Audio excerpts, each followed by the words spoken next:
हेल' लोगोफोर बे समाव नोंथांमोननि गेजेराव मोनसे गोनां आयदानि सायाव सावरायनो नागिरदों आरो बेसिकेलि बियो स्टुडेन्टफोरनि थाखाय जागोन। दा बे बेलायाव बुंनो गोनाङा बेसो फार्स्टआव जे गोबाङानो कमेन्ट हरदों जे नोंथाङा माबोरै फरायो, माबोरै फरायनायनि गेजेरजों बेबादि पास खालामनो हायो जायखिजाया एग्जामनि बेलायावनो बा जोंनि साख्रि नागिरनायनि बेलायाव साख्रिनि इन्टारभिउनि बेलायाव बोरैहाय पास जायो। दा बिनि बेलायाव कुइसन सोंहरो गोबाङानो। दा बे हिसाबै बैफोर स्टुडेन्टफोरखौ आङो थुलुंगाखांनायनि थाखाय मोनसेल' बाथ्रा बुंनो हागोन आरो बेखौनो जयै बुंगोन। दा जोंनि फरायनायानो जा फार्स्ट कर्स मा जों जिहेतु जोङो कलेजाव बा हायार सेकेन्डारियाव बा जोंनि स्कुल लाइफआव जोङो फरायो एग्जाम पास जानो थाखाय। दा बेयाव जोंहा मोनसे टारगेट थायो, बेयो जाहैबाय जोंनि पास जानाय।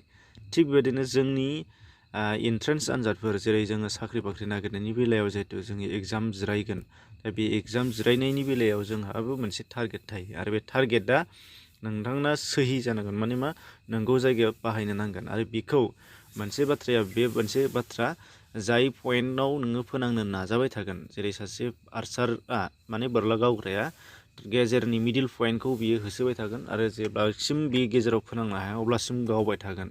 नाथाय टारगेटआ बेना मोनसेल', बे मिडिल पइन्ट, बे पइन्टखौल' बिथाङा गोसो होबाय थागोन। बाखियाव बियो साइडआव नांगोन बा गेजेराव नांनायनि एसे जिङाव नांगोन, दा बे नांनाय नङा बेखौ नायनाय नङा, गेजेराव नांनायनि एकदम गेजेरथारनि बिन्दोखौ बियो नायबाय थागोन। एखे रोखोमैनो जोंनि टारगेटआबो बिदि जानांगौ, मोनसे बा मोननै जुदि नोंथाङा टारगेट लायोबा। मा होननो नागिरदों, जोङो साख्रिनि बेलायाव हमनानै ला जों आसाम पुलिसनि सायाव जोङो साख्रि लागोन। दा अब्लाना आसाम पुलिसनि बेलायाव जोंनाव इयारलि नङाबाबो बोसोरनैनि गेजेराव बा बोसोरथामनि गेजेराव बेबायदियाव जोंनाव आसाम पुलिसनि रिक्रुटमेन्टआ फैबाय थायो। एग्जाम्पोल आसाम पुलिसनिखौ आं लादों। दा जुदि नोंथाङा आसाम पुलिसनि थाखायनो जोबोद प्रिपेयार खालामनो लुबैदोंबा आरो आसाम पुलिसनिखौनो नोंथाङा गोसो होथारदोंबा, नांथारगौबा नोंथाङा बेखौ टारगेट खालामनांगोन। आरो बे टारगेट खालामनाया रिक्रुटमेन्ट नटिफिकेसन ओंखारनायनि उनाव बा एप्लाइ खालामखांनायनि उनाव, रिक्रुटमेन्टखौ एप्लाइ खालामखांनायनि उनाव जोङो स्टाडि खालामबा बियो जाया। बियो जोंहा रिक्रुटमेन्टआ फैबाय थायो आरो बिनि सिलेबासफ्रा मेक्सिमामानो मिलायफ्रामो आरो बे एखे मोनसे पइन्टनिफ्रायनो बेखौ दानफिनजोबनाय जायो। जिहेतु कुइसनफ्रा आलदा आलदा जानो हागौ, नाथाय टारगेटआ एखे बा कुइसन दानायनि टारगेटआ एखे एबा सिलेबासा एखेफ्रामानो जायो। जिहेतु बिनि थाखायनो जोङो जुदि आसाम पुलिसनि होगोनबा नोंनो बेखौ मा खालामनांगोन, जोंनि दासिम आसाम पुलिसआ जानो नागिरदों, हमना ला देग्लाय 2024 मायथाइनि थाखाय। दा बेखौ नोंथाङा जुदि फरायनायनि गेजेरजों नोंथाङा मिस जाबाय एबा नोंथाङा बेवहाय उथ्रिनो हायाखिसै, नाथाय नोंथाङा बे फरायनायखिनिखौ नोंथाङा लस खालामनो नाङा। नोंथाङा बेखौ सेभ खालामनानै लाबाय था, नोंथाङा बेयाव जेसेबां फरायनो आवगायदों बेयो नोंना थागोन। नेक्स्ट आवाराव नोङो दस्रा एग्जाम हैनो नोंथाङा बेखौ बारा गोसो होनो नांला। मालाबा रेलवेनि ओंखारदोंनो, थांनानै रेलवेनि फरायदोलाय, रेलवेनि फरायहैनाय समाव नोंना मा जानोसै, रेलवेनि फरायनाया गोसोआव थाफैजोबनोसै। नाथाय नोंथाङा बेवहाय मास मोननै आसाम पुलिसनि थाखाय जि खस्थ' खालामदोंमोन, जि फरायदोंमोन, बियो थारला, बेजों सिलेबासा गोरोबनाय नंलिया। लोगो लोगो नोंना बेयाव गोदान लाहैनाय जानोसै। थिग बिदिनो रेलवेयाव नोङो जुदि मोनसे फेल जाबावबाय एबा जाबावाखिसै, आरो दानिया नोङो SSC नि होनो नागिरलायबाय हमनानै ला।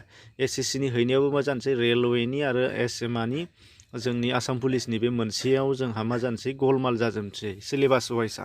दा बेबायदि जायो। नाथाय आं होननो नागिराखै मोनसेल' होसोबाय थाबा जागोन, बे नङा। मोननै मोनथाम होसो, नाथाय नोंथाङा मा खालामनांगोन होनदों, मोननै बा मोनथाम बेनिफ्राय बारा लानो नाङा। बेखौ लांलाय बेखौ थांलाय खालामबाय थानो नाङा, मोनसेखौनो हमथाबाय था, जेरै मोनसे पइन्टआव होसोयो। दानिया बेबादियैनो मा जागोन, दहाय एग्जाम्पोल होनो नागिरनाया देग्लाय 2021नि आसाम पुलिसनियाव जेरैहाय नोंथाङा फेल जादों, हायाखिसै, नाथाय नोंथाङा नुनो हाबाय, आन्दाज खालामनो हाबाय। दाना नेक्स्ट इयाराव होआबाबो बिनि नेक्स्ट इयाराव बोसोरनैनि उनाव जुदि रिक्रुटमेन्ट आरोबाव आसाम पुलिसाव ओंखारबाय, अब्ला नोंथांनिया नैबे माखासे आइडियाया नोंना बैयाव थाहैसिगोन आरो बेयाव मा जाहैसिगोन, बैनि बारखौ नोङो सेकेन्ड टाइम फैबावनायखौ नोङो हगारनो नांला। आरो बेयाव नोङो फुरा बे बोसोरनैखौ आसाम पुलिसनि होलागि दाहो, माला होगोन रिक्रुटमेन्टनि नटिफिकेसना माला ओंखारगोन बेखौ सिन्था खालामनो नाङा। फरायबाय था, बिनिखौनो आसाम पुलिसनि बागै जेसेबां मा कुइसन फैथाव दं, सिलेबास दं, बेखौ कमप्लिट खालामनानै लाबाय था। नोंना कमप्लिट खालामनानै लाबाय था, रिभिजन खालामबाय था। जेलाना नोंनिया रिभिजना सोलिबाय थागोन, बेखिनि समावनो रिक्रुटमेन्टनि नटिफिकेसना ओंखारनानै थागोन। अब्ला ओंखारनाय लोगो लोगो नोंथाङा बेयाव मालाबाबो मिस जानाय नंला, टारगेटआ पास जागोनखि जागोन। दा बे बाथ्राखौ बुंनायाव नोंथांमोनहा गोबाङानो गोरोन्थि सानदों जानो हागौ। गोबाङानो जानाय नङाबादि मोनदों जानो हागौ। नाथाय नोंसोरो बा नोंथांमोनहा नोंथांमोननि खाथियाव गामियाव गोबां मानसि बेबायदि दङ। हमनानै ला गोबां SSCआव मावनाय दङ। SSCआव मावनाय मानसिफ्राबो खेबसेनो SSCआव थाङाखै। SSC बोसोरे बा बोसोरनि उनावहायनो बिदि रिक्रुटमेन्ट ओंखारबाय थादों। दा बे हिसाबै SSCखौनो होसोबाय थादों, SSCखौनो होसोबाय थादों। फार्स्ट टाइमाव खारनायाव जायाखिसै, सेकेन्ड टाइमाव जाबाय, थार्ड टाइमाव बेनिफ्राय सेकेन्ड टाइमाव हमना ला मेरिटआव गाबाय एबा थार्ड टाइमाव मेरिटआव गाहैला। बेबायदि होसो सासे मानसिया SSCआव मोनदोंबा बिथाङा खेबथाम बा खेबब्रै SSC गादों, खेबनै गादों, खेबथाम गादों। दा बेबायदि हिसाबै होसोयै मोनबाय थादों। दा बेखायनो नोंथांमोनाबो बिदि खालाम। थिग बिदिनो एखे रोखोमनि टिचार्सनियावबो बेनो फार्स्ट टाइम टेटआव फेल जाबाय, सेकेन्ड टाइमाव टेटनि थाखायनो ओरैबायदि नाजाबाय था नांखागोन। सिलेबासा एखेयानो फैखायो फ्राय मेक्सिमामानो। बेखायनो मा जागोन, नोंना बे फरायनायखिनिया बेवहाय खामानि हैजोबगोन। नाथाय गोदान गुबुनाव खारबाय थायोबा बेयो मा जागोन, थांखिया बुरजा जायोबा मोनसेयावबो सहैनाय नङा। बे हले नोंखागौ, बेखौ नोंथांमोनाबो नायनांगोन। दा बेबायदिनो आरो दा हमनानै ला सरकारा एसे होहांगासिनो दं BTECनि बेलायाव, जेनेबा टेटनि बेलायाव। दा टेटनि थाखाय जेसेबां सिलेबास दङ, मोनबेसे एग्जामाव मोनबेसे मा सिलेबास बाहायदोंमोन, जेरै 2019आव आसाम टेटआव मा सिलेबास बाहायदोंमोन बेखौ कमप्लिट खालामथार। आरो बेनिफ्राय 2021आव मोननै टेट जादों, स्पेसियेल आरो मोनसे जेनेरेल। बे मोननैनि बेलायावबो मोननैखौबो टेटनि जेसेबांनाखि सिलेबास दङ, मोनथाम एग्जामनिबो बेखौ फुरा कमप्लिट खालामजोब। सिलेबासखौ गासैखौबो नट कमप्लिट खालामनानै लाजोब हारसिं दानो।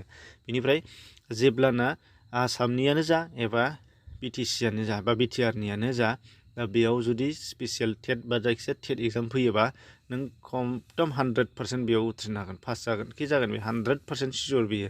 जुदि नोंथाङा बै मोनथाम एग्जामनि सिलेबासखौ कमप्लिट खालामोबा आरो नैबे जिलाना होगोन, अब्ला गोदान ओंखारदेरगोन, अब्ला नों मोनसे मोननैल' फरायदेरनांगोन।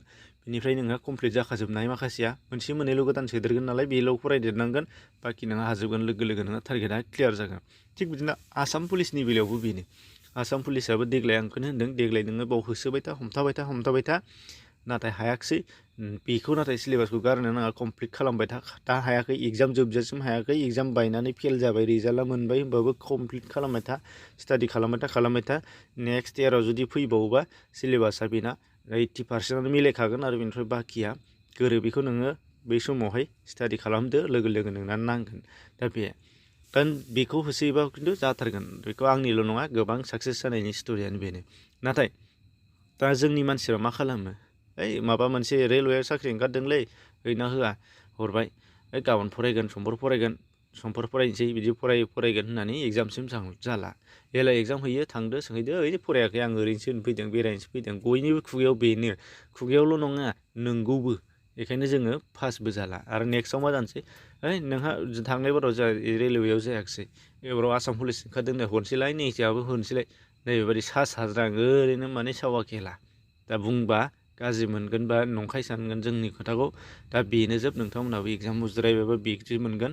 नाथाय टारगेट थायोबा जाया नङा जाथारगोन, मोनथारगोन। दा बेखायनो नोंथांमोनखौ होनदों, बेबायदि सेस्था खालाम, मोनसेल' पइन्टआव गावबाय था, होमबानो नोंथांमोनहा नांहैगोन। एसेनोसै, गोजोन्थों।